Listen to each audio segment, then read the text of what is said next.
¿Sí? ¿De acuerdo? Sí, sí, no tengo ningún Hoy, problema. de 3 a 6, de 15 a 18, van a poder ver el parcial.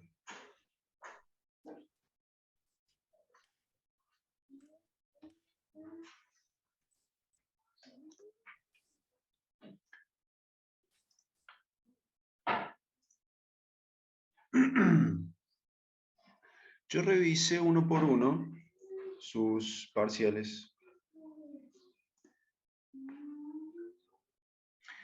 Y aquellos que pusieron mal el resultado, obtuvieron 0 puntos. Yo después revisé los desarrollos y en algunos casos, a donde el alumno demuestra conocimiento, le fui otorgando puntos adicionales, ¿sí?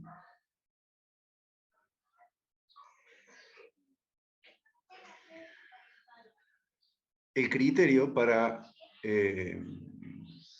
darle puntos al alumno es más o menos este, ¿sí? ¿En qué me fijo yo? Me fijo en que el alumno haya hecho un gráfico, ¿sí? Que el alumno haya decidido qué modelo va a aplicar y que haya hecho un gráfico acorde a ese modelo. Me fijo si organiza los datos. Me fijo si hace un planteo, es decir, si escribe ecuaciones en función del gráfico. ¿Sí? Si tenés un diagrama de cuerpo libre, si elegiste un modelo de leyes de Newton, hiciste un diagrama de cuerpo libre y escribís ecuaciones, la segunda ley de Newton, a partir del gráfico. ¿Sí? Después de eso, me fijo si despejan la incógnita. Despejar la incógnita implica operar algebraicamente las ecuaciones con símbolos, ¿sí? Con símbolos, no con números. Una vez que la incógnita está despejada, reemplazás los números, ponés las unidades. Y entonces vas a la calculadora y obtenés el resultado. ¿Sí? Este es el criterio que yo utilicé para darle puntaje a los que pusieron mal el resultado. Acá tenemos en columnas gráfico, la fila de los gráficos. Realiza gráfico, no realiza, 0 puntos. Si realiza con errores le doy 1. Si realiza el gráfico, 2 puntos. Y así, la suma de esta última columna te da 10. Este es el criterio que yo utilicé para darle puntos adicionales a los alumnos que no les dio el resultado. ¿Sí? Esto no es ni más ni menos lo que estuvimos haciendo durante todo lo que va del año. ¿Sí? Nada del otro mundo.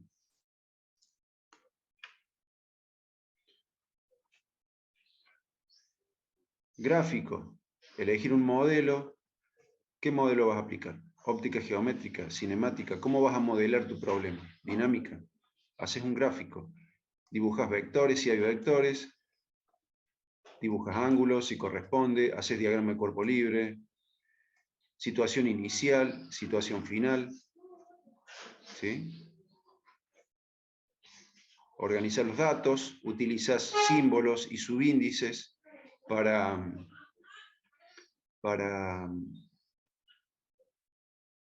distinguir las distintas cantidades.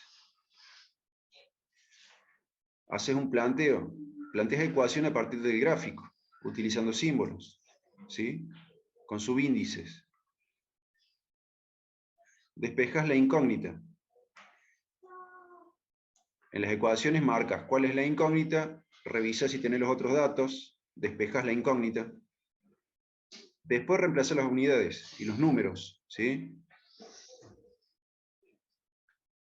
Una vez que tenés despejada la incógnita, reemplazas los símbolos por números y unidades.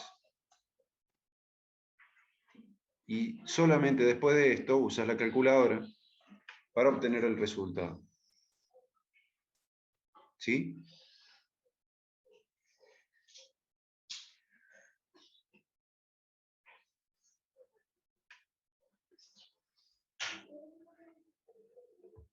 Acá tenemos dos alumnos que no llegaron al resultado correcto, entonces el sistema no le dio ningún puntaje. A este de acá, que no hizo ningún gráfico, que no escribe ecuaciones, que no despeja la incógnita, a este de acá no lo puedo ayudar. No, a este no lo puedo ayudar, no sé lo que está haciendo. Esto es solo un ejemplo. A este alumno tampoco le dio el resultado. El sistema no le dio puntos en su problema. Acá no vemos el enunciado, pero ya podemos, por lo que hace el compañero, nosotros podemos deducir de que se trata de que está haciendo un diagrama de cuerpo libre. Dibuja los vectores. Dibuja el ángulo, lo dibujó mal, yo le puedo marcar, me puedo comunicar con él. Mira, ese ángulo que vos marcaste ahí no es ahí, es acá.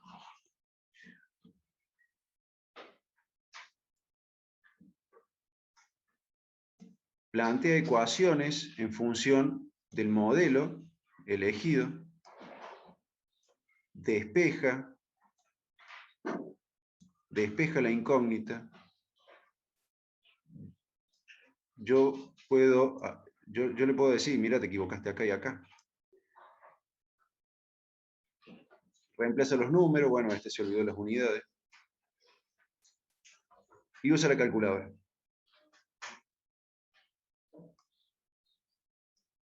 A este alumno yo lo puedo ayudar. El alumno que escribe solamente números, no lo puedo ayudar. ¿Sí?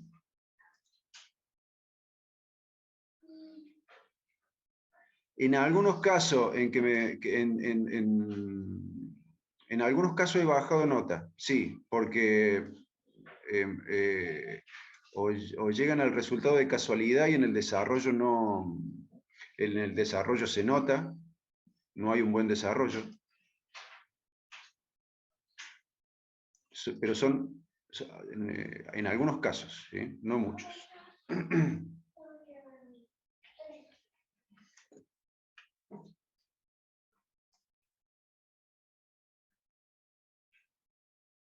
¿Está bien? Esto, yo lamento no haber informado de esto antes, ¿sí? Esto yo lo fui desarrollando mientras revisaba los parciales de ustedes. Para el próximo parcial vamos a tener esto así como está o algo parecido, un criterio de evaluación, lo vamos a tener antes del parcial.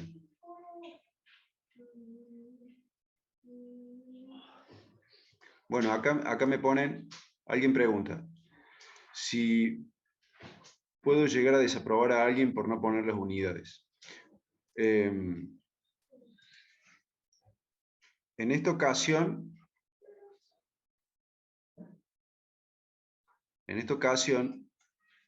yo he sumado puntos a los alumnos que pusieron las unidades, ¿sí?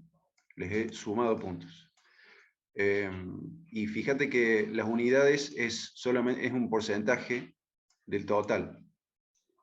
O sea, en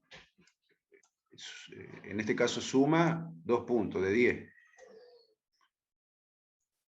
Por no poner unidades no desaprobamos a nadie. Porque no es lo único, digamos, hay otras cosas. La realización del gráfico, la organización de los datos, el planteo.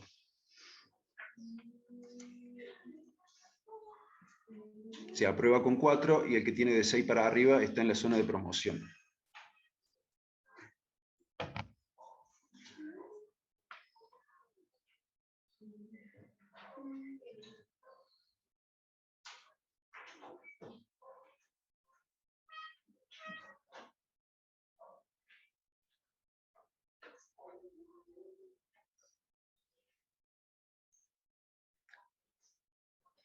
¿Está bien esto?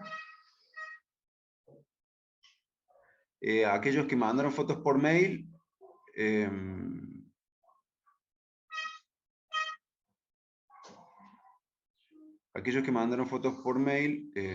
las tuve en cuenta en el momento de corregir.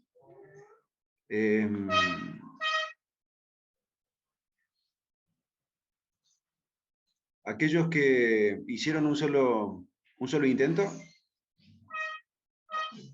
van a tener comentarios, y aquellos que hicieron 2 intentos van a tener comentarios solamente en el segundo intento, ¿sí?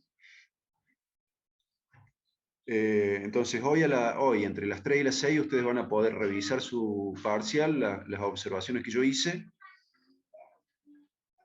y si tienen alguna consulta la realizan por mail. En el mail pongan capturas de pantalla y la consulta que están haciendo, ¿sí? A las notas todavía no las subí en autogestión. Cuando lo haga, les voy a avisar para que controlen que la nota de la UV sea la misma nota de autogestión.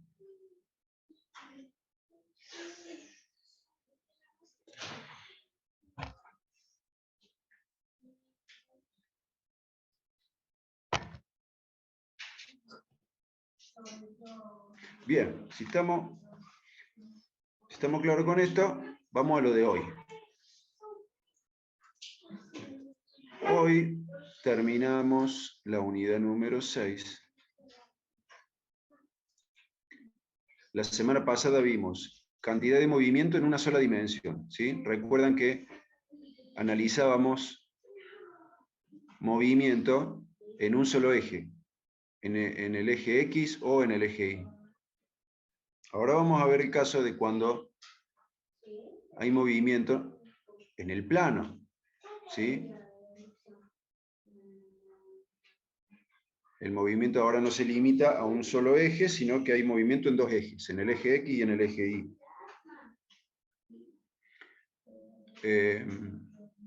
De la misma forma que lo hicimos en cinemática, nosotros podemos trabajar el problema por separado.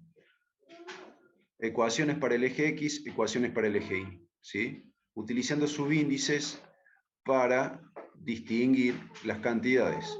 Acá en la ecuación 9 estamos viendo la conservación de la cantidad de movimiento en el eje X. Y en la ecuación 10 estamos viendo la conservación de la cantidad de movimiento en el eje Y. La ecuación 11 es la ecuación 9 desarrollada, ¿sí? M1 por V1 inicial en X, y así. Del otro lado están los valores finales de velocidad. La ecuación 12 es la conservación de la cantidad de movimiento, es la 10 desarrollada, ¿sí? Acá M1, esta M1 es esta misma. En la ecuación 12 analizamos su cantidad de movimiento en el eje Y, y en la 11 su cantidad de movimiento en el eje X. ¿Correcto? Sí,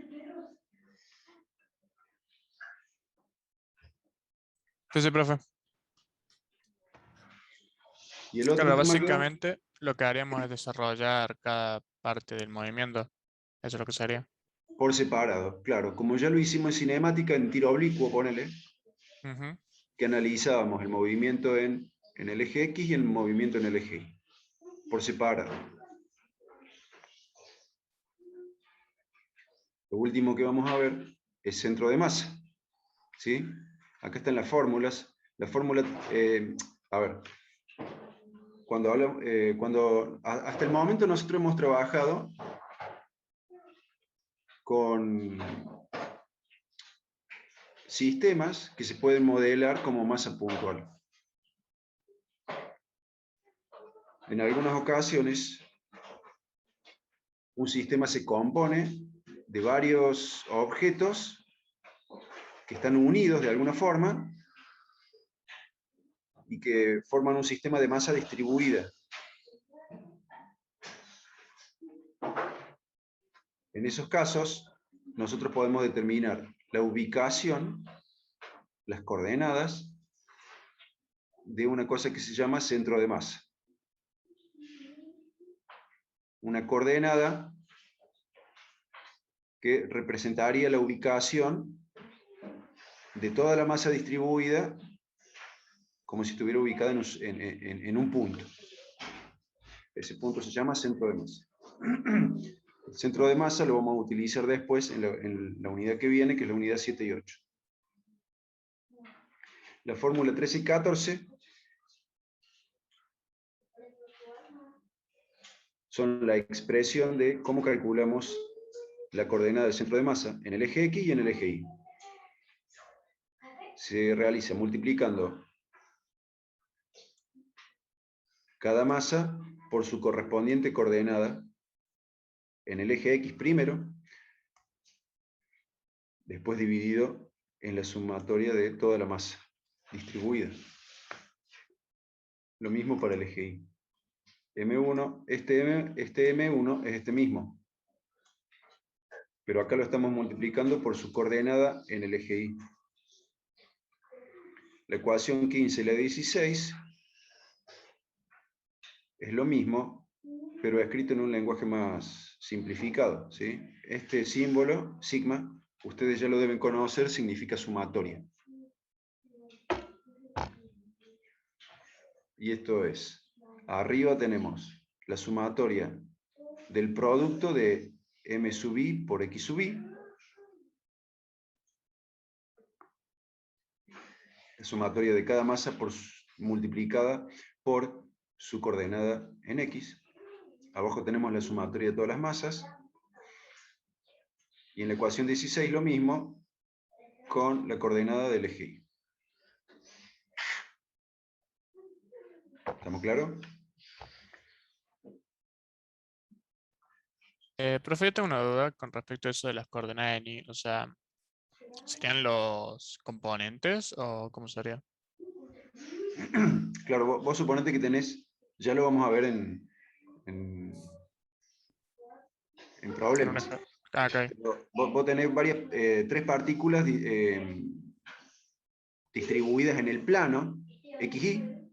Ujú. Vos podés decir las coordenadas XY de cada partícula.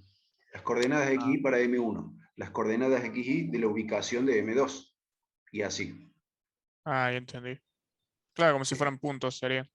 Exactamente, como si fueran puntos en el plano. Ok, Después, ahí lo entendí. con esto, ¿qué obtenemos? Una coordenada en el plano. Una coordenada en el plano que sería el lugar donde se ubicaría una masa puntual que vale igual que la sumatoria de todas las masas, ¿sí? Ujú. Eso sería lo que estamos calculando acá, con las ecuaciones 15 y 16. Bien. Vamos entonces con el 20.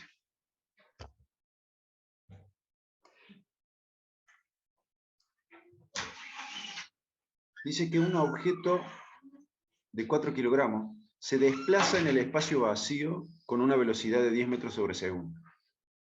Si explota en dos masas, una, la de 3 kilogramos, adquiere una velocidad perpendicular a la anterior de 10 metros sobre segundo. ¿Cuál será la velocidad de la otra masa, la de 1 kilogramo?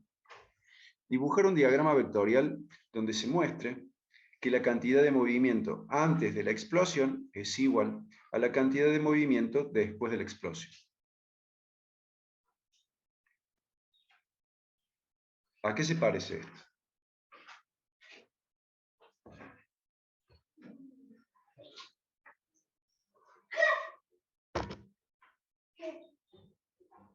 ¿Qué opinan?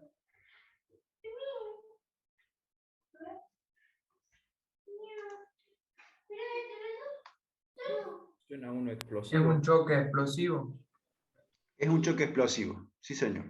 La semana pasada hicimos un problema de choque explosivo con la particularidad de que después de la explosión, la velocidad de cada fragmento era horizontal. La velocidad de cada fragmento estaba en el mismo eje. ¿Correcto? Claro, porque caen al mismo tiempo, si no recuerdo mal. Sí. La velocidad de cada fragmento nos quedaba en el mismo eje. Entonces, bueno, hacíamos cantidad de movimiento en... A ver, denme un segundo. Tengo que resolver algo.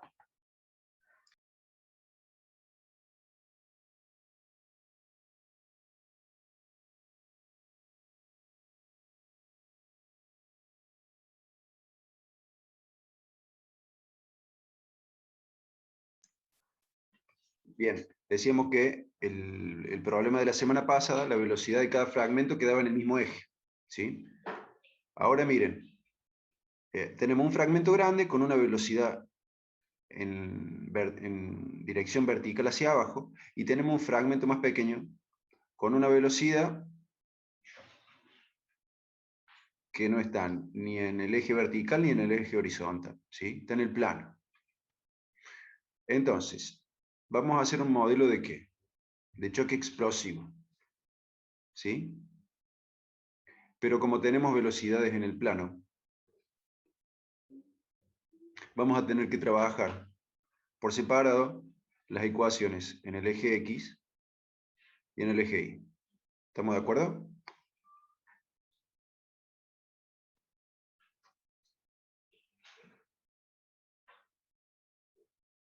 Sí, profe. Bien. Acá tenemos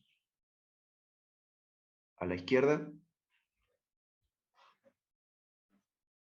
las M1 y M2 cuando estaban unidas, inmediatamente antes de la explosión. La velocidad, que en el dibujito estaba horizontal, ¿sí? Defino un sistema de ejes coordenados, hago coincidir, para facilitar las cosas, hago coincidir la dirección del eje X positivo con la dirección de la velocidad 1, 2A, ¿sí? Los subíndices acá, ¿qué significan? V12 es la velocidad que tenían M1 y M2, y la letra A, con esto quiero representar la situación inicial, inmediatamente antes de la explosión. Del otro lado, a la derecha, después de la explosión tenemos el fragmento grande M1, con su velocidad V1B. El subíndice B representa la situación después de la explosión. El fragmento pequeño M2, con su velocidad V2B, que forma un ángulo con la horizontal. ¿Sí? Organizamos los datos. Hay cosas que no cambian antes o después de la explosión, M1, M2. Hay cosas que sí cambian. Antes de la explosión tenemos velocidades determinadas y después de la explosión tenemos otras velocidades. ¿Sí? Antes de la explosión tenemos velocidad 1, 2A en X y velocidad 1, 2A en Y. Después de la explosión, velocidad 1B en X, velocidad 1B en Y, velocidad 2B en X, velocidad 2B en Y. ¿Sí?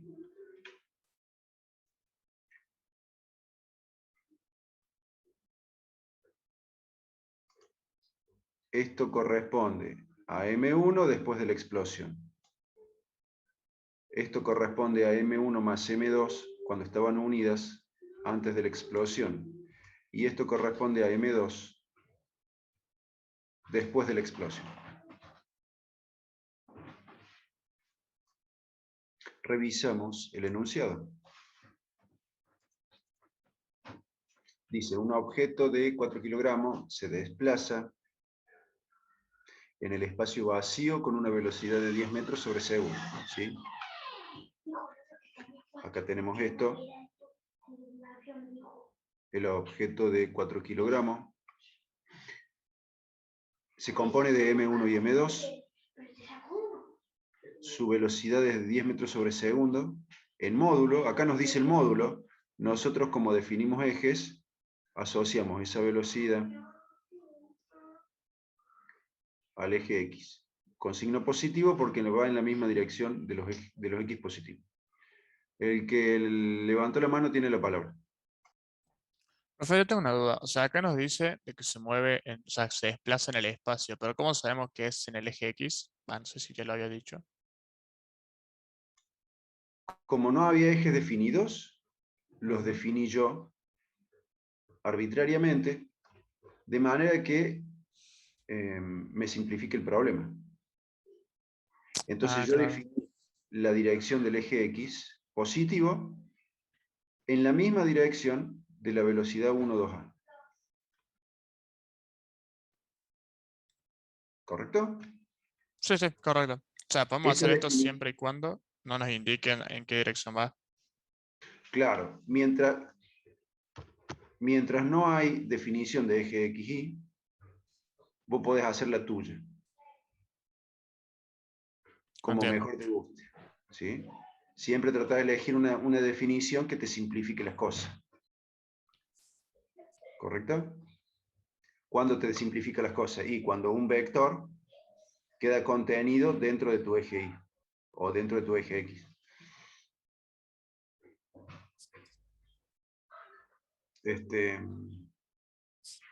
Después, en adelante, una vez que definiste el sistema de referencia, lo respetas para todo el resto de los vectores. ¿Sí? Claro. Bien. Gracias.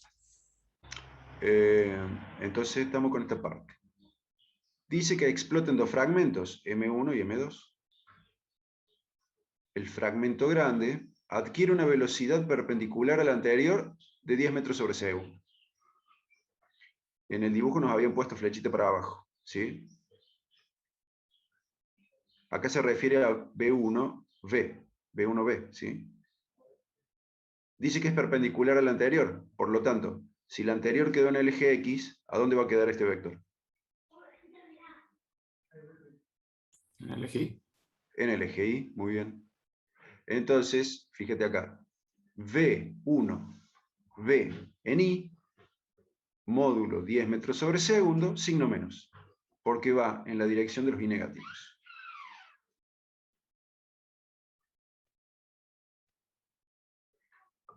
Pregunta, ¿cuál será la velocidad del fragmento de 1 kilogramo? Ahí tenemos el vector, que ya nos habían dado dibujado el vector este. Lo que podemos deducir a partir de este dibujo es que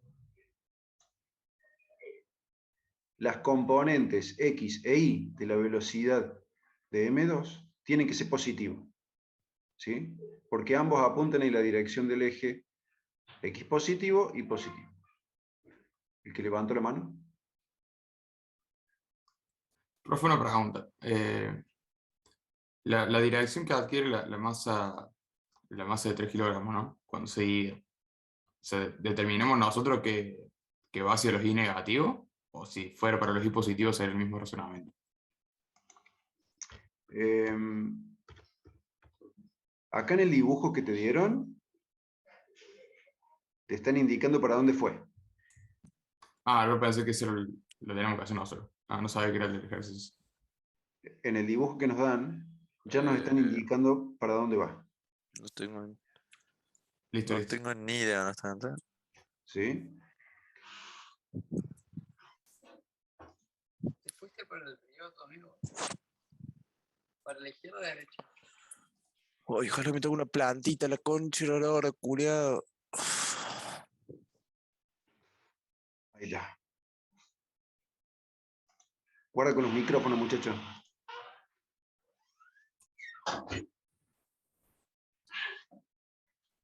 Entonces,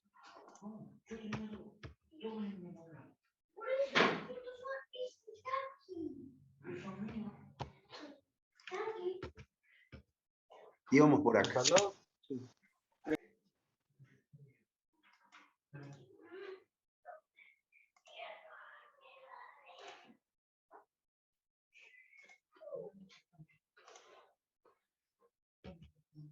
Por último nos piden que dibujemos un diagrama vectorial donde se muestre que la cantidad de movimiento antes de la explosión es igual a la cantidad de movimiento después de la explosión, ¿sí?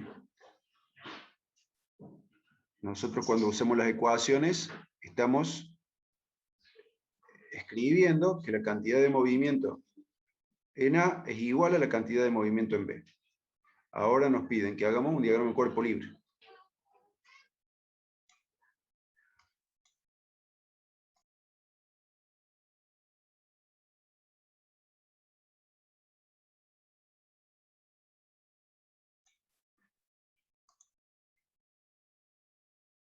Bien.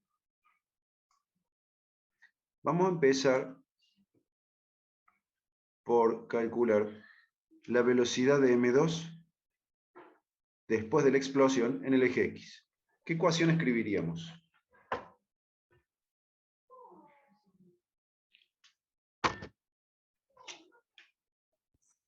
La ecuación de choque sería, ¿no? Sí, ¿cuál era?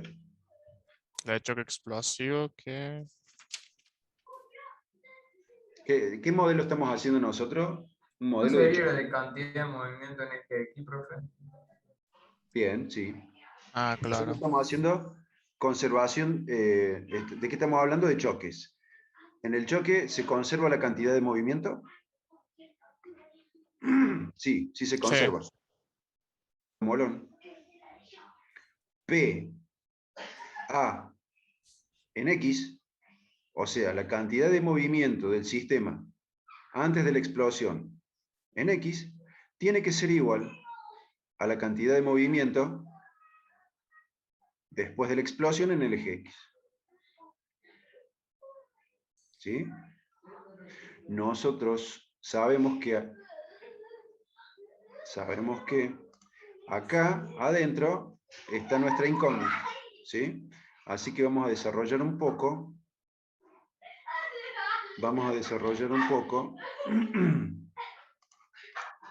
esa ecuación.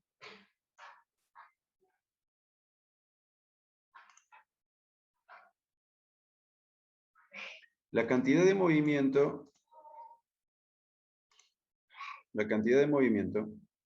antes de la explosión. ¿Quién tiene cantidad de movimiento antes de la explosión? M1 más M2.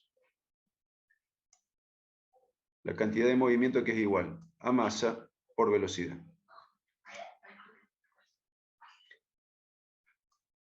Después de la explosión, M1 ¿tiene velocidad en X? No, la tienen menos I. No. Que no.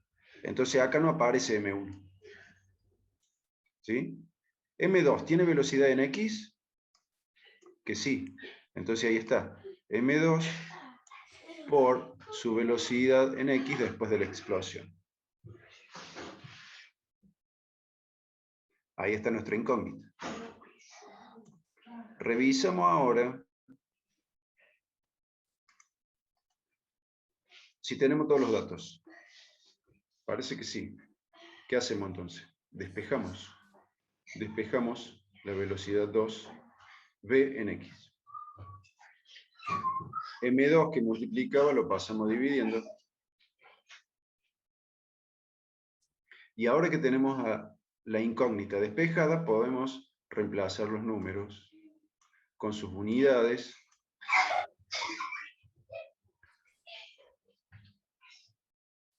Observen que acá tenemos una velocidad. ¿Qué unidad nos tiene que quedar del otro lado? Metros sobre segundo. Metros sobre segundo. Claro, se deberían cancelar los kilogramos, en este caso. Se cancela esto y nos quedó metros sobre segundo. Está perfecto. Eso nos sirve para controlar que hayamos despejado bien. Que hayamos manipulado bien las ecuaciones.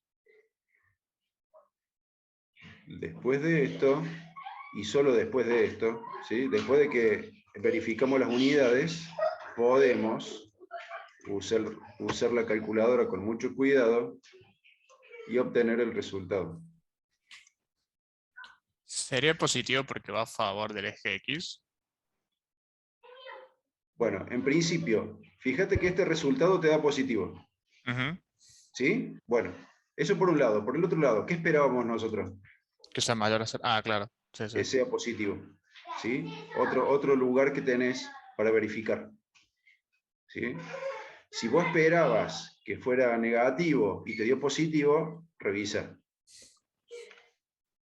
¿Sí? Ujú. Bien. Vamos ahora con la velocidad 2, V en I.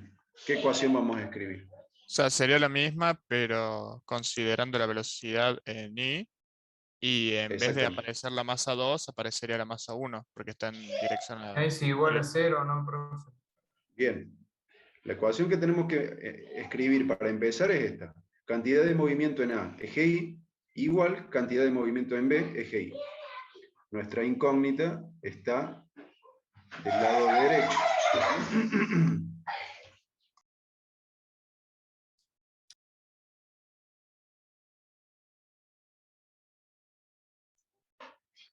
Desarrollamos esto.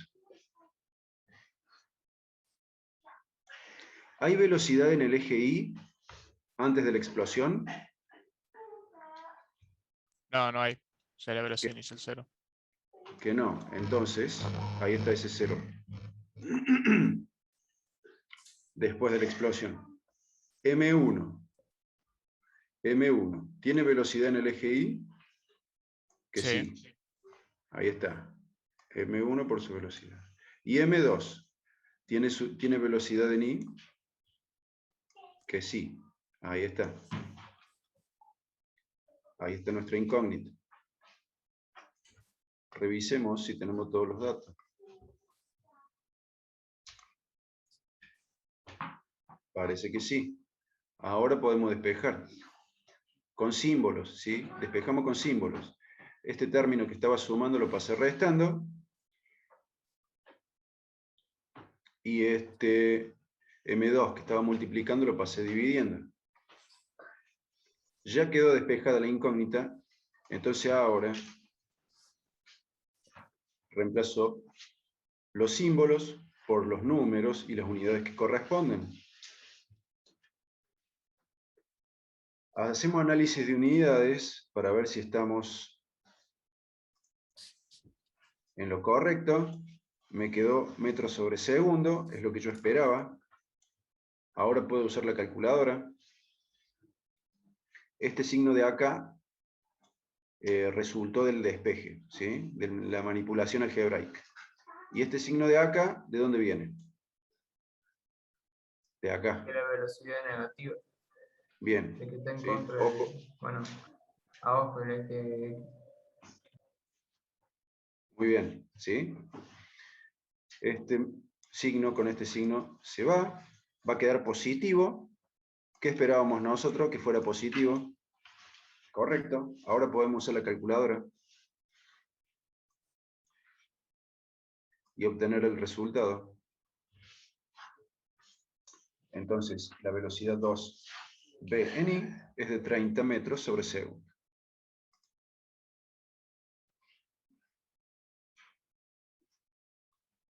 ¿Preguntas? No, Yo tengo una duda con el tema de... Bueno, sé que lo tenemos que calcular a la velocidad de 2 en BI, pero ¿por qué tiene componente en I? Eso es lo que me genera duda. ¿Cuál? La velocidad 2, o sea, ¿por qué la masa 2 por velocidad 2 tiene componente en I? Ah, bueno, fácil, mira. Este es el vector de la velocidad de M2, después de la explosión. Ujú. ¿Está en el eje horizontal? No, No. ya, ¿Está en el eje vertical? tampoco. Tampoco. Está en el plano. Entonces, eso vectorialmente significa que tiene una componente en el eje horizontal y una componente en el eje vertical. Ah, claro. Esas dos componentes sumadas vectorialmente te dan como resultante esto.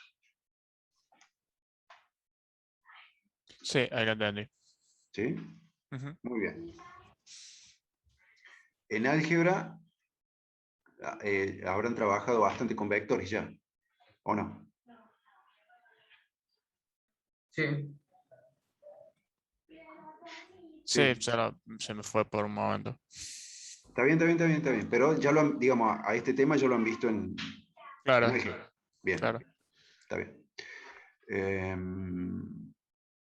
Ahora nos dice, dibujar un diagrama vectorial donde se muestre que la cantidad de movimiento antes de la explosión es igual a la cantidad de movimiento después de la explosión. Nosotros tenemos que demostrar que la cantidad de movimiento antes de la explosión es igual a la cantidad de movimiento después de la explosión. Lo tenemos que demostrar vectorialmente. Nosotros ya lo trabajamos escalarmente, con números, ¿sí? Ahora vamos a hacer lo mismo con vectores. Está cambiando todo el rato.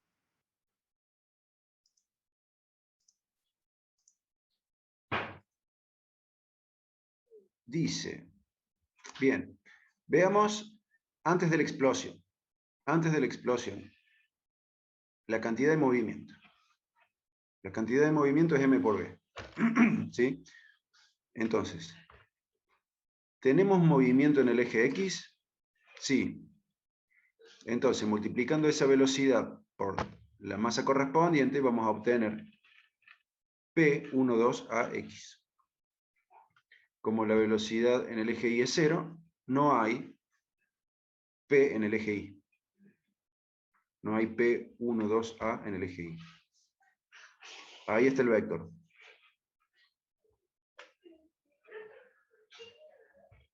Después de la explosión. M1. ¿Tiene velocidad en el eje X? No. ¿Tiene velocidad en el eje Y? Sí. Entonces, esa velocidad por M1 nos va a dar la cantidad de movimiento 1BI.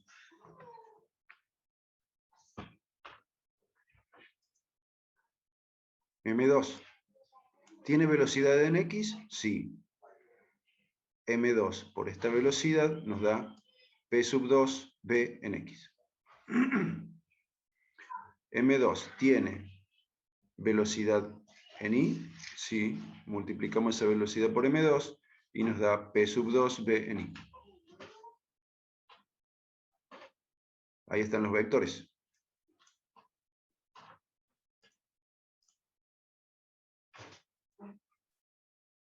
Acá tenemos la cantidad de movimiento para M1 y acá tenemos la cantidad de movimiento para M2.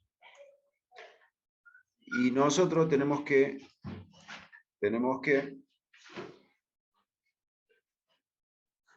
demostrar vectorialmente que la cantidad de movimiento antes de la explosión es igual a la cantidad de movimiento después de la explosión. ¿Se ve igual?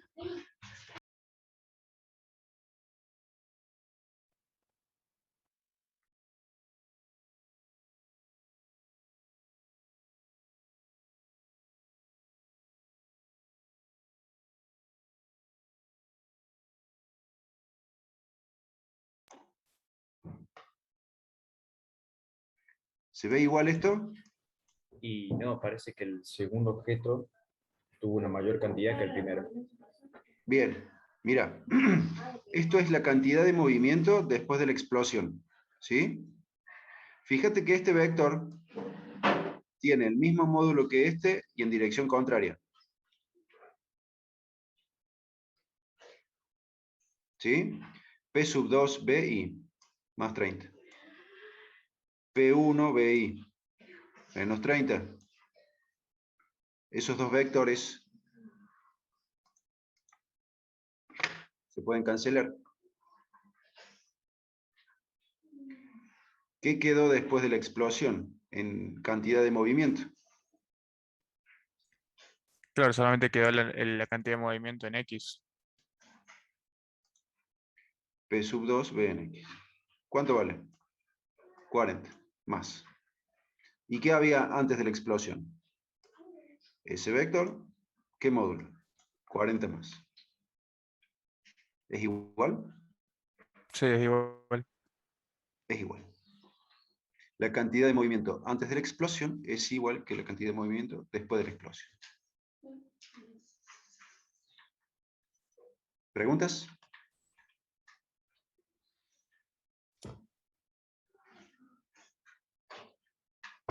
O sea, para saber si son iguales, lo mejor sería graficarlo así y ver si las componentes son iguales.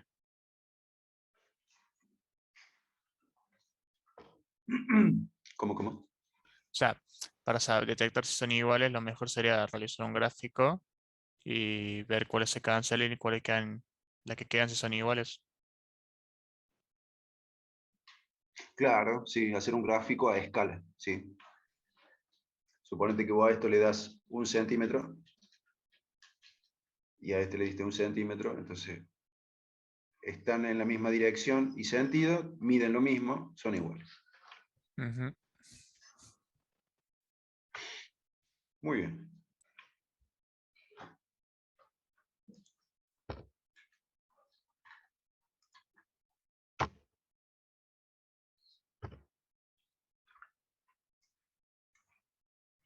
Vamos a calcular un centro de masa. Dice que hay 4 masas en los extremos de un rectángulo, como indica la figura, que ya vamos a ver. Determine las coordenadas del centro de masa, supuesto el sistema de coordenadas de la figura.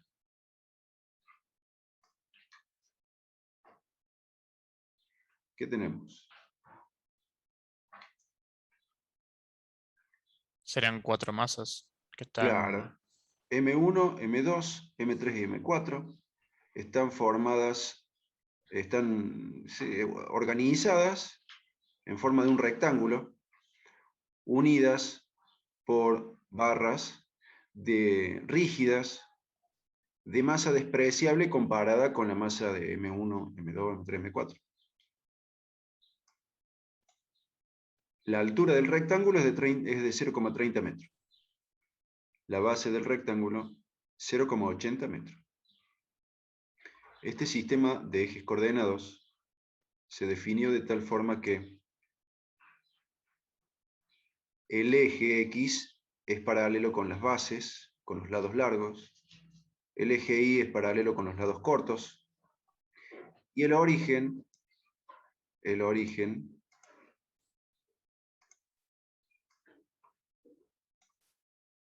se encuentra en el centro geométrico de la figura. ¿Sí? Ujú. Entonces, si vos acá tenés 0,30 metros, ¿cuánto tenés acá?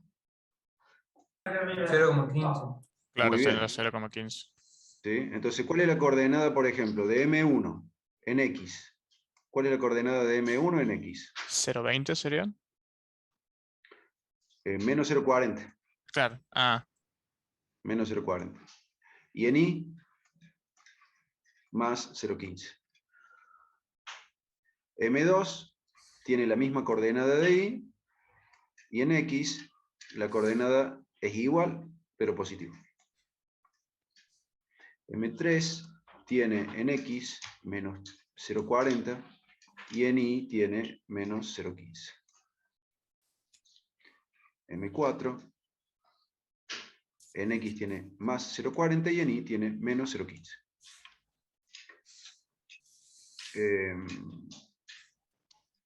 Estas partículas están distribuidas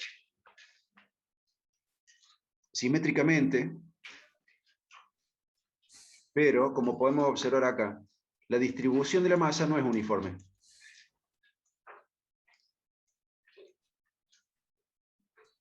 El centro geométrico de la figura es este. Ahora vamos a ver a dónde está el centro de masa de nuestro sistema. ¿Cómo lo vamos a hacer? Vamos a calcular las coordenadas X e Y, utilizando las expresiones que conocemos.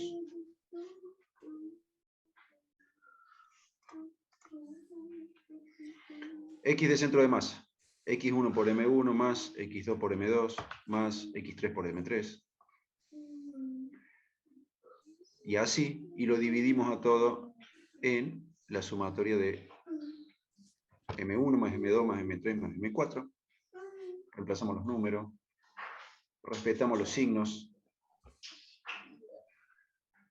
Obtenemos el resultado. Dice que X de centro de masa es igual a más 0,08 metros. ¿El que levanta la mano? No, me parece que fue un error de mi parte, perdón. Bien. Hacemos lo mismo para calcular la coordenada Y del centro de masa. Reemplazamos los números, respetamos los signos, usamos la calculadora y nos dice que el I de centro de masa es igual a menos 0,06 metros.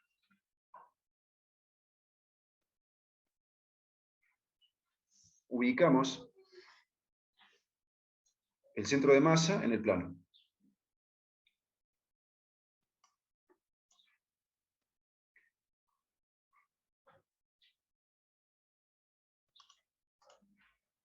Claro, o sea, tiene sentido de que vaya más hacia el lado de M4 por ser el que más peso tiene, ¿no? Claro. El centro de masa se corrió desde el centro geométrico, digamos, se desplazó en la dirección a donde hay mayor concentración de masa.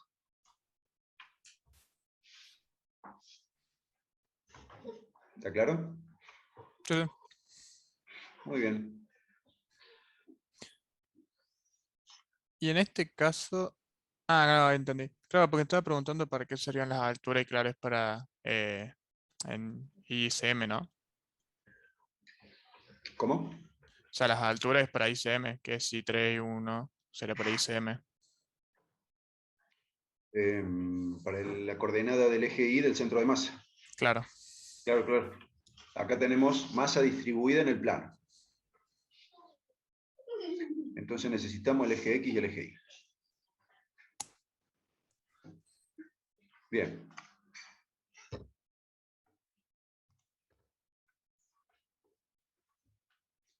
Esto es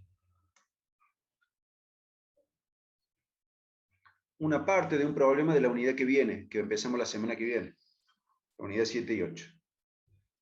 Nosotros hasta ahora habíamos trabajado con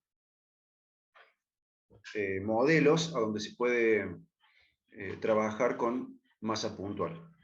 En la unidad 7 y 8 vamos a ver qué ocurre en las situaciones donde hay masa distribuida en el espacio, que ya no pueden ser consideradas como la simple masa puntual.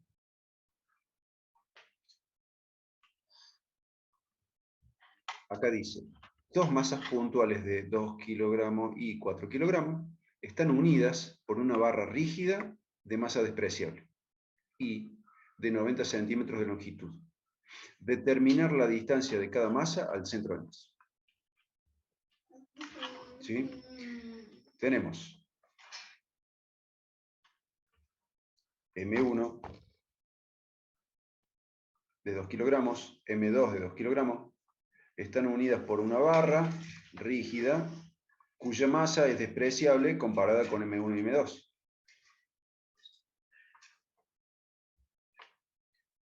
La longitud, la distancia entre M1 y M2, la distancia de la longitud de la barra, es de 0,90 metros.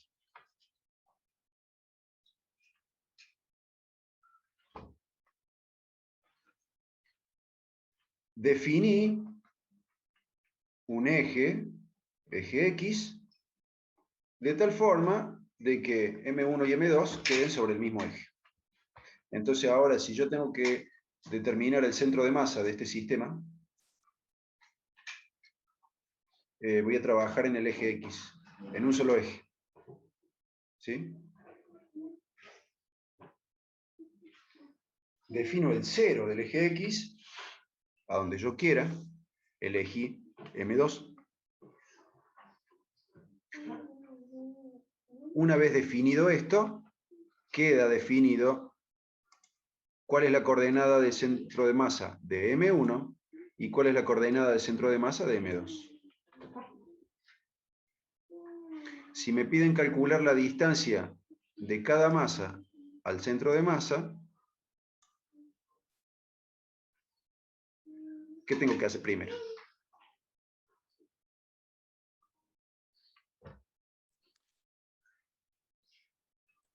Y el sumatorio, pero acá sería una sola masa. Lo primero que hay que hacer es determinar a dónde está el centro de masa. ¿La masa está distribuida uniformemente? No, porque el M2 es mayor, el doble. Exactamente. Entonces, el centro de masa no va a estar en el centro geométrico de No. este arreglo. Claro, va a estar Va a más estar corrida M2. Se va a desplazar hacia qué lado? Hacia M2, o sea, hacia la Hacia- izquierda. Hacia donde hay más Izquierda. concentración. Exactamente. Hacia donde hay más concentración de masa. Muy bien. Entonces nosotros tenemos que esperar que caiga por acá, más cerca de M2. Eso sirve para controlarse los resultados.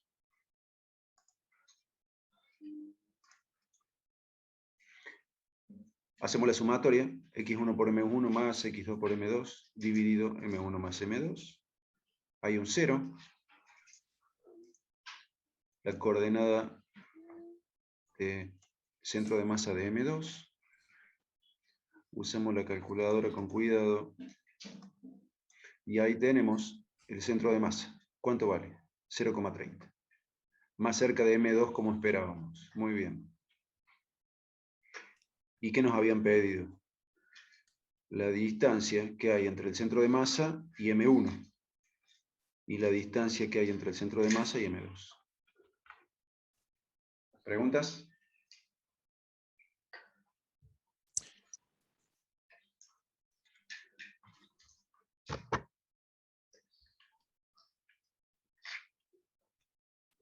No, creo que estamos bien. Sí, todo claro, profe. Perfecto.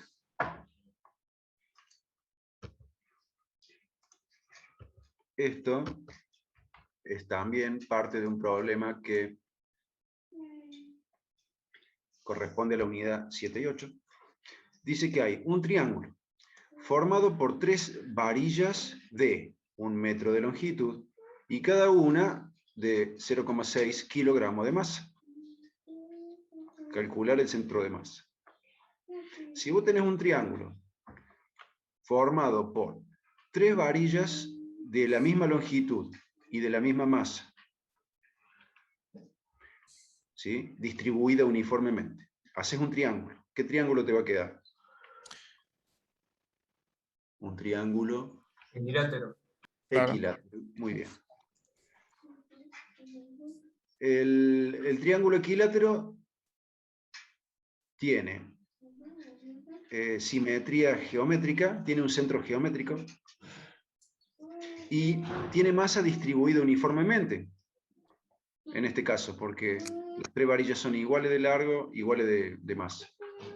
¿A dónde se va a encontrar el centro de masa? En el centro del triángulo sería en este caso. El centro geométrico. Muy bien.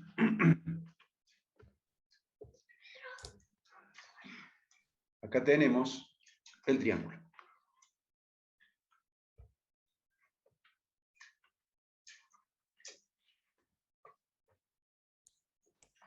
Dibujamos.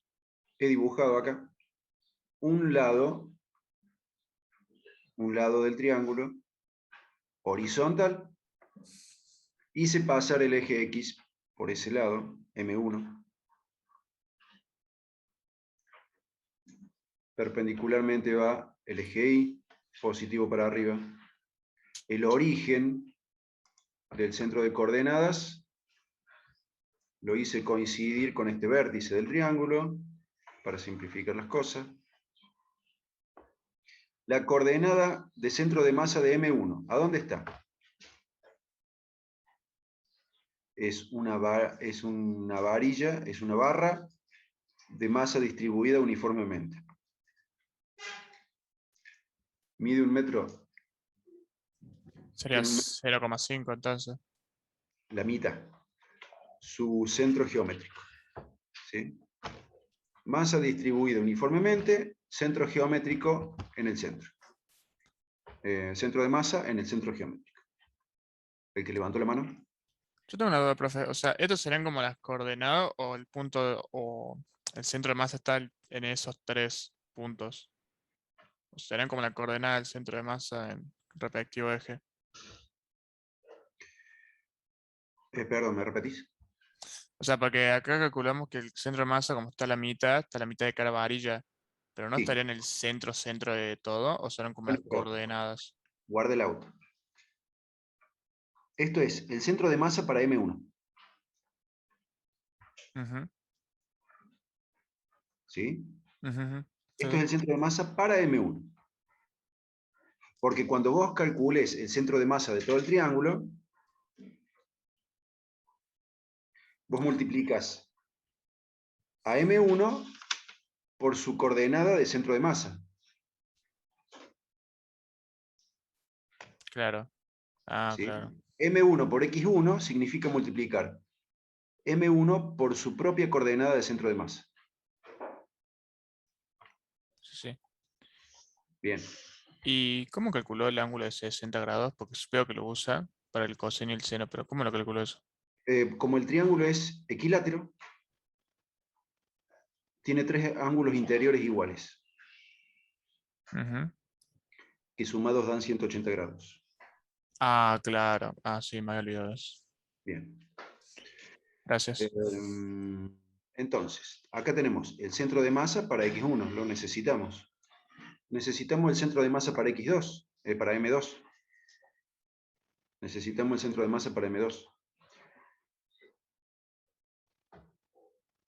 Centro de masa de M2 es igual a R2. R2 es la distancia que hay entre el origen y el centro de masa de M2. Entonces, centro de masa de M2 en X, R2 coseno de 60 grados. Coordenada Y de centro de masa de M2, R2 seno 60 grados. M3. Acá está el centro de masa de M3. Vamos a ver sus coordenadas. Este vector R3 es la distancia que hay entre el origen y el centro de masa de M3.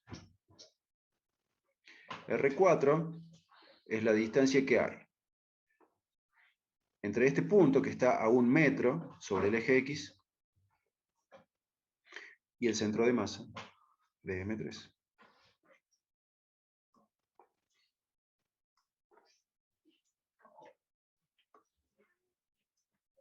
Dice que la coordenada del centro de masa de M3 es igual a 1 metro menos R4 coseno de 60 grados.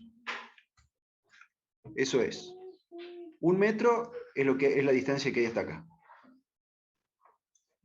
A eso le restamos R4 coseno de 60. Le restamos esta parte. ¿De acuerdo? Si a 1 metro le sacamos esta parte, nos queda la coordenada X del centro de masa de M3. ¿De acuerdo? Sí, profe.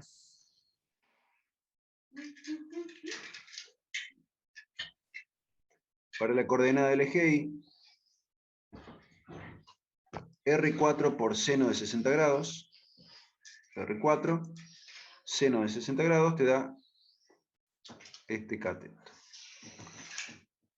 La coordenada en el eje Y del centro de masa de M3. Ahora que tenemos la coordenada del centro de masa de M1, M2 y M3, vamos a determinar el centro de masa del triángulo. ¿Sí? Ahora tenemos las coordenadas de centro de masa para M1, M2 y M3.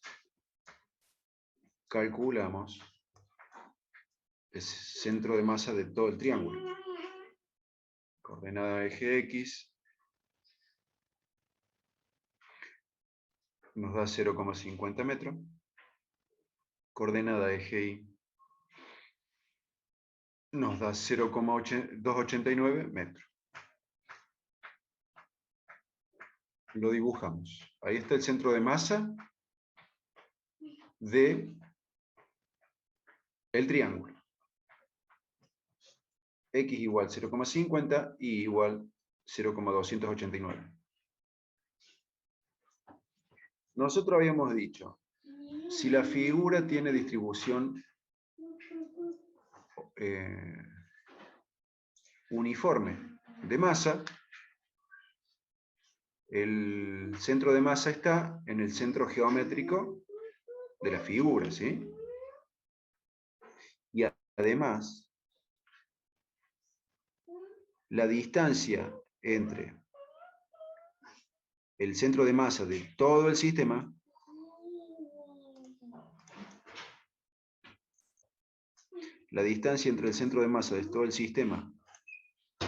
hasta el centro de masa de cada componente, ¿cómo tiene que ser?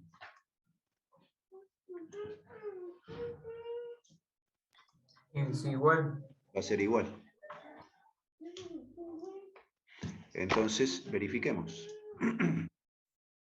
Esta distancia R'1 vale 0,289.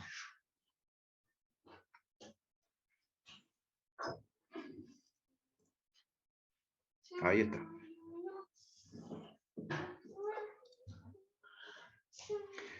R'2.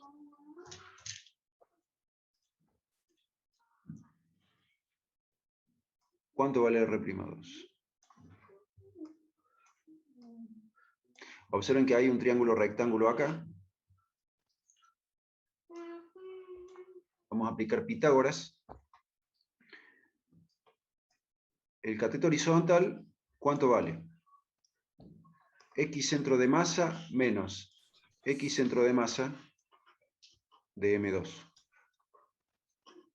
¿Sí? Este cateto es igual al X de centro de masa de todo el sistema menos el X de centro de masa de M2. Lo mismo va a pasar con este otro cateto. Y de centro de masa menos y centro de masa de M2. Aplicando Pitágoras, obtenemos el resultado. Y lo mismo para calcular cuánto mide R'3. Determinamos esta longitud y esta otra. Y aplicamos el Pitágoras. Y los resultados que obtuvimos eran, como esperábamos, todos iguales. ¿Preguntas?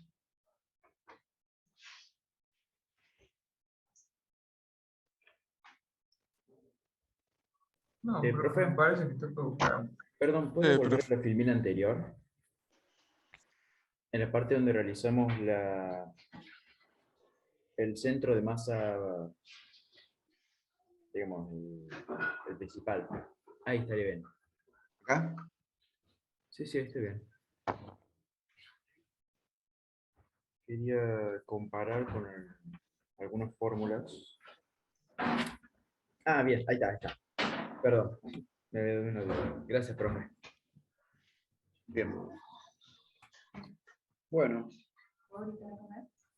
¡A comer! Ya voy.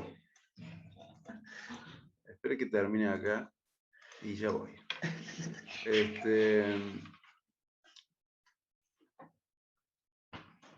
Ahora vamos a ver esto. ¿Esto les resulta familiar? Sí, Sí. del apunte teórico. Bien. Esto fue tomado prestado del material de Lancioni. ¿Qué les decía Lancioni con esto?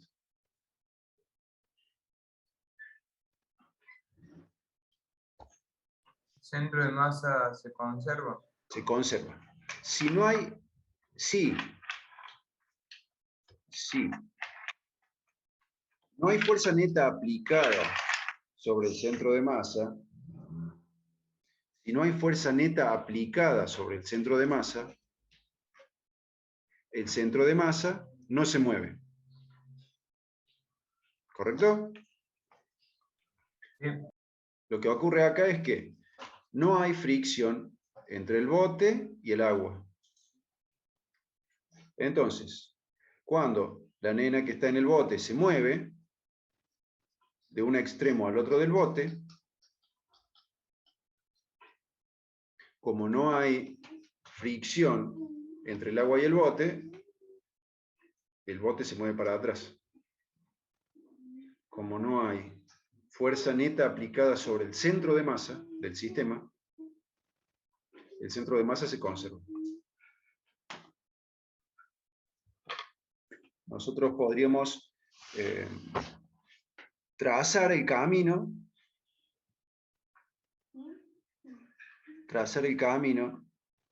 más o menos, del centro de masa de la nena. El centro de masa de la nena se va a ir desplazando en la dirección hacia el centro de masa del bote. ¿Sí? Cuando haga eso, ¿qué va a pasar con el centro de masa del sistema? Se mueve con ella. Mueve también. ¿Sería? Pero Exactamente. en forma Se va- proporcional, digamos. Exactamente, se va corriendo hacia el centro de masa del bote, hasta que llegue al centro de masa del bote. Ahí van a quedar los 3 puntos en el mismo lugar.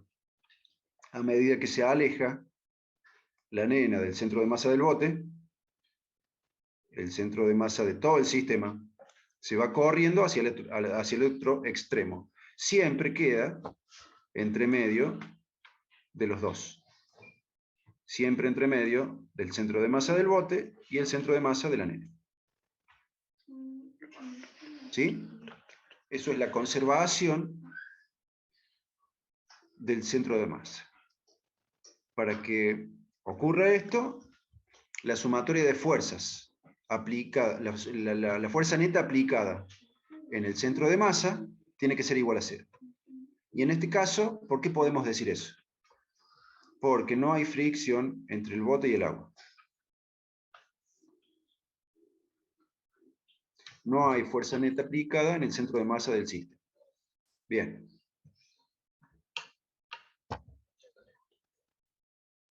Profe, acá como la chica se movió para adelante, el bote se movió para atrás para mantener esto de la centro de masa igual. Sí. Como la nena se movió para adelante, el bote se movió para atrás. Para que se conserve el centro de masa. ¿Por qué? ¿Por qué se puede mover la nena de un extremo al otro? Porque tiene fricción. Hay fricción entre la superficie del bote y los pies de la nena, digamos. Claro. Entonces se puede mover. Dentro del bote se mueve. Ahora, el bote no tiene fricción para agarrarse de ningún lado. Entonces se mueve para conservar el centro de masa.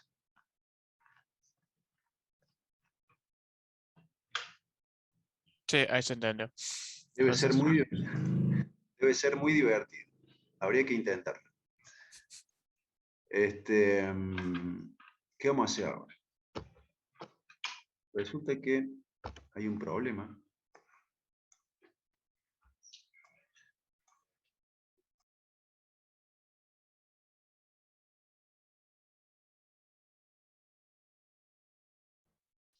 El problema 6 dice, un hombre que pesa 80 kilogramos fuerza se encuentra de pie en uno de los extremos de una plancha de 3,60 metros, 3,6 metros de longitud y 16 kilogramos fuerza de peso.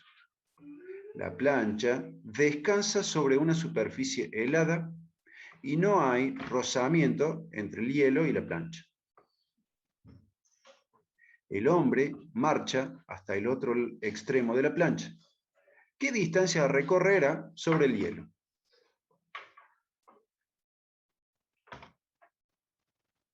Tenemos que determinar qué distancia recorre este sujeto sobre el hielo. ¿Qué modelo aplicamos?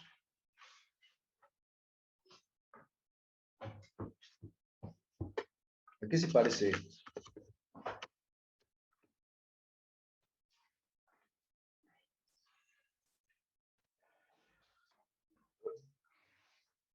Si no tenemos ninguna idea a priori, lo que podemos hacer es un dibujo. Entonces empecemos a dibujar. Tenemos una plancha, una tabla, P, que descansa sobre una superficie horizontal de hielo. Es decir, que no vamos a tener fricción entre la plancha y el hielo. Arriba de la plancha se sube un sujeto, que lo vamos a llamar JL, no confundir con Juan Lancioni. Aunque hay quienes lo han visto hacer estas cosas. ¿Sí? El sujeto se sube con cuidado sin caerse y se para en un extremo de la plancha.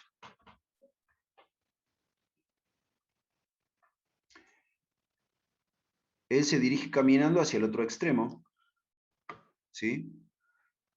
Y quiere saber qué distancia sobre el hielo ha recorrido.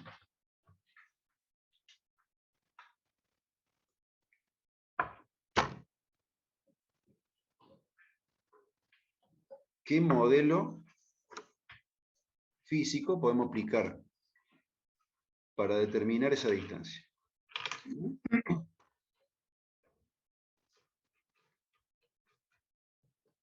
Conservación del centro de masa, ¿sería? Conservación del centro de masa. Muy bien. Podemos intentarlo. Primero, para saber la distancia que el tipo recorre sobre la superficie de hielo, tenemos que hacer una marca. Hacemos una marca, ¿sí? Ponemos una banderita y decimos, esta es la coordenada x igual a 0. ¿A dónde? En el extremo izquierdo de la plancha, a donde se paró el sujeto inicialmente. Después de esto le decimos que camine, ¿sí?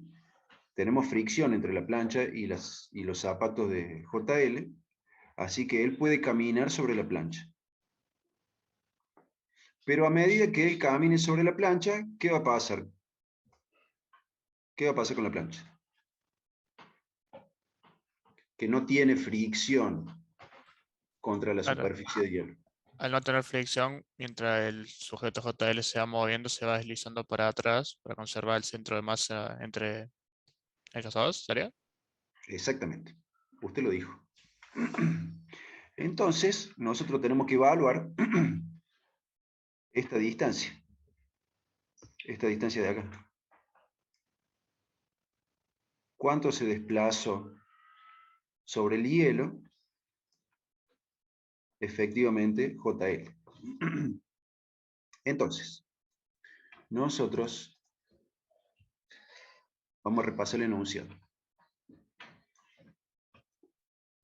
Dice, un hombre que pesa 80 kilogramos, ahí está, JL, se encuentra de pie en uno de los extremos de una plancha. La plancha es de 3,6 metros de longitud y 16 kilogramos de peso. La plancha descansa sobre una superficie helada y no hay rozamiento entre el hielo y la plancha. El hombre marcha hasta el otro extremo de la plancha, ¿sí? Acá tenemos una situación inicial y una situación final. Cuando JL está a la izquierda y cuando JL está a la derecha. Y la pregunta es, ¿qué distancia va a recorrer sobre el hielo? Entonces, ¿Qué es lo que sabemos? Nosotros sabemos que JL, ¿a dónde estaba? En la situación inicial. En el 0 x igual a metros. 0. Estaba en el x igual a 0. Bien. Centro de masa de la plancha. En la situación inicial. ¿Cuánto vale? Asumiendo que es una ¿Será la plancha, mitad, no? la mitad. Eso si pudiéramos asumir, y no hay nada que lo impida, si pudiéramos asumir que la plancha tiene distribución,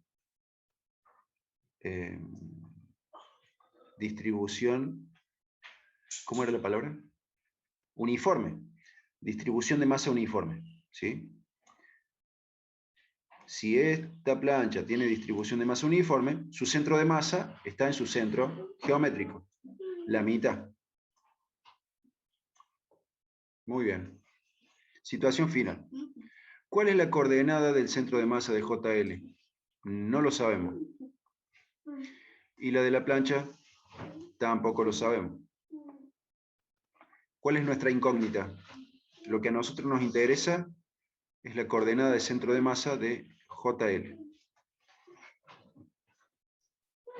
¿Qué modelo estamos planteando? Conservación de centro de masa. Entonces la ecuación es esta. Veamos qué podemos hacer con eso. Escribimos centro de masa, situación inicial. Escribimos los símbolos. ¿Tenemos todos los datos de eso? Sí. Lo calculamos. Calculamos el centro de masa. ¿Y cuánto nos da? 0,3 metros.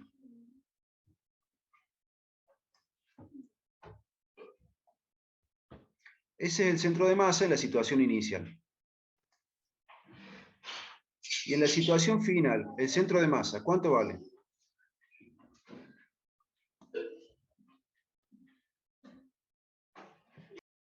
Oh, profe, ¿puede repetir? Sí, puede repetir. Vale lo mismo porque se conserva. Muy bien. Vale lo mismo porque se conserva. Entonces, ¿qué sabemos de la situación final? Conocemos el centro de masa de todo el sistema. ¿Qué queremos saber? El XJL2. ¿Qué hacemos? Acá tenemos un dato nuevo que no teníamos. Como esto es modelo de conservación de centro de masa, escribimos la ecuación correspondiente para la situación final. El centro de masa, en la situación final, XJL2 por MJL, más XP sub 2 por MP, dividido MJL más MP. Tiene que ser igual a 0,03. ¿Cuál es la incógnita? La incógnita es XJL2. XJL2. Bien. Esta es la incógnita. ¿Cuáles son los datos? Ahí tenemos uno. ¿Sí? Esos son los datos. Esto lo sabemos. Pero acá hay otra incógnita. Tenemos una ecuación con dos incógnitas. No podemos resolver. Necesitamos una ecuación más.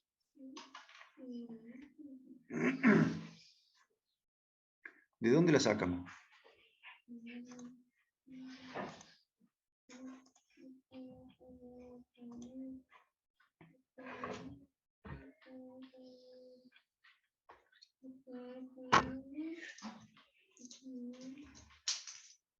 ¿No podemos plantear cantidad de movimiento?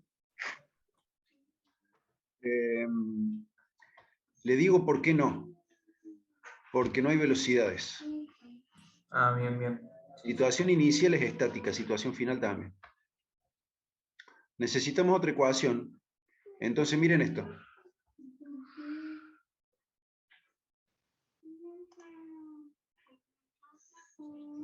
¿Cuál es la distancia que hay entre el centro de masa de JL y el centro de masa de la plancha?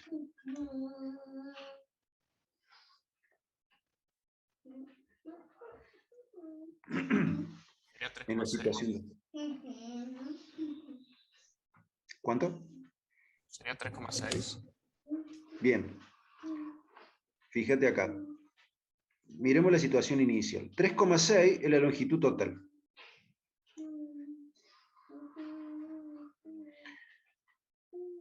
El centro de masa de la plancha estaba en 1,80 m. ¿Qué distancia había entre el centro de masa de la plancha y el centro de masa de JL?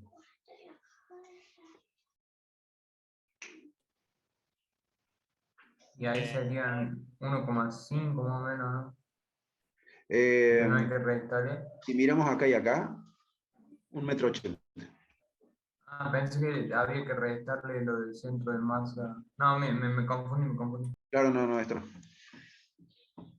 La distancia que había entre el centro de masa de la plancha y el centro de masa de JL era de 1,80 m. ¿Correcto?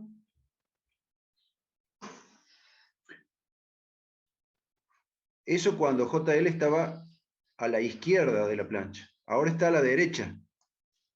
Ahora está a la derecha. La distancia entre el centro de masa de JL y el centro de masa de la plancha. ¿Cuánto vale?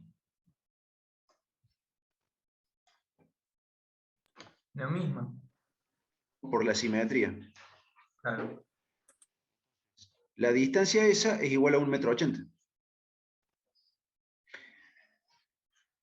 La distancia esa es igual a 1,80 m. Si vos haces centro de masa de JL, que te da por acá positivo, menos centro de masa de la plancha, que está más atrás,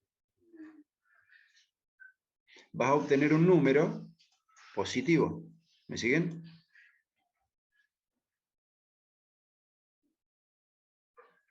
Nosotros hacemos la resta. Centro de masa de JL menos un número que está más atrás, más a la izquierda. Ese resultado va a dar positivo. ¿Sí? Y nosotros sabemos cuánto vale. 1,8. No sabemos esto, tampoco sabemos esto, pero sí sabemos la diferencia.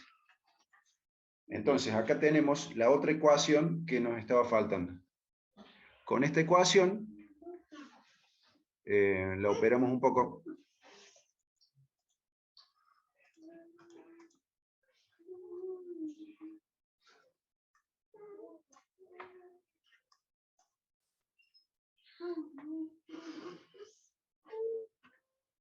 Despejo.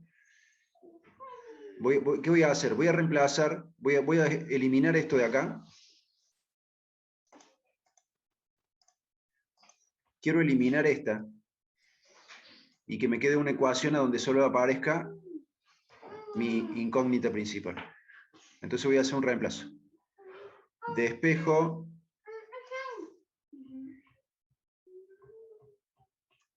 este que está sumando, lo pasé restando.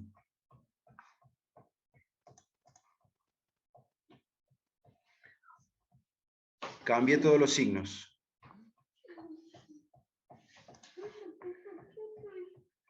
Este que era positivo, este que era negativo lo puse positivo, este que era positivo lo puse negativo. ¿Sí? Cambié los signos. Ahora, ¿cuánto vale X? X de la plancha en la situación final. Vale esto. Lo reemplazo acá.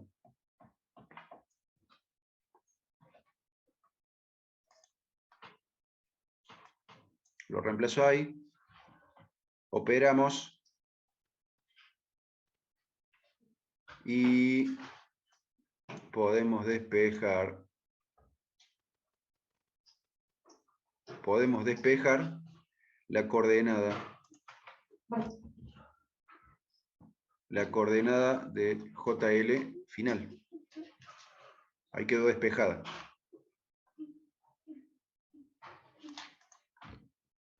Reemplazamos los números y ahí obtenemos el resultado.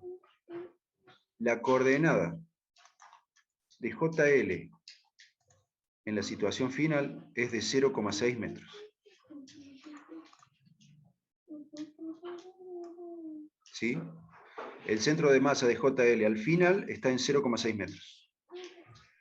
¿Y cuál era la pregunta?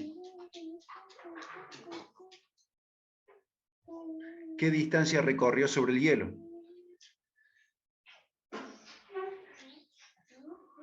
Nosotros habíamos hecho una marca.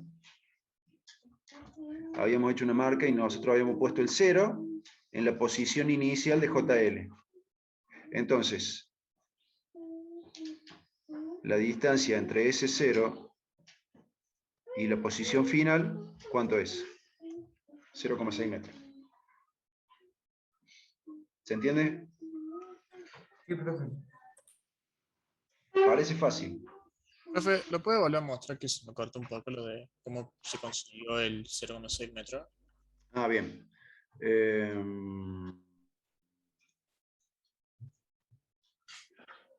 Es con un pequeño desarrollo matemático.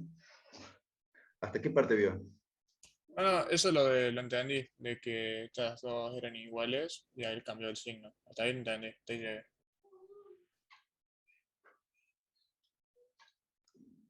¿Hasta acá viene? Hasta ahí. Bien. Bueno, después lo que queríamos hacer era,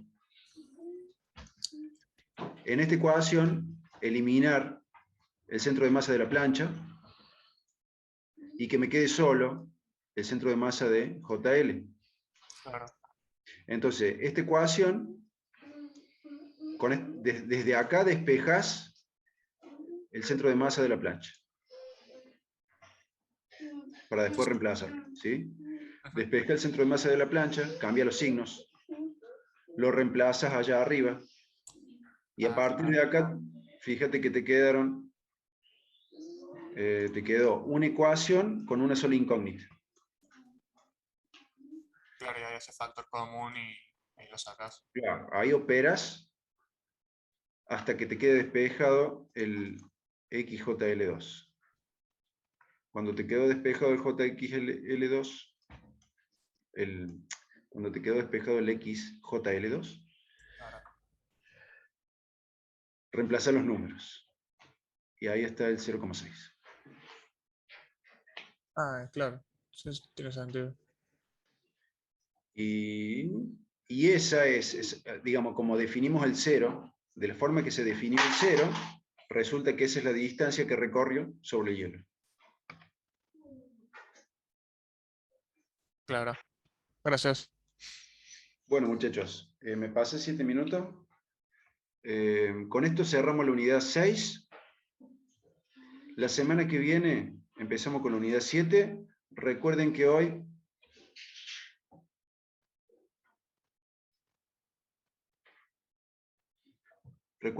de 3 a 6 van a poder revisar su parcial.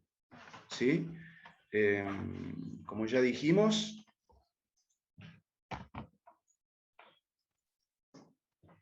esta va a ser su nota final, lo que haya ahí en la columna de calificación. Yo después voy a pasar la nota a autogestión. Y alguien está pidiendo el archivo con las condiciones de la materia. Creo que había algo. Me voy a fijar a dónde. Ya con esto los despido y nos vemos la semana que viene. Si ven algo en su parcial que me quieren consultar, tomen capturas.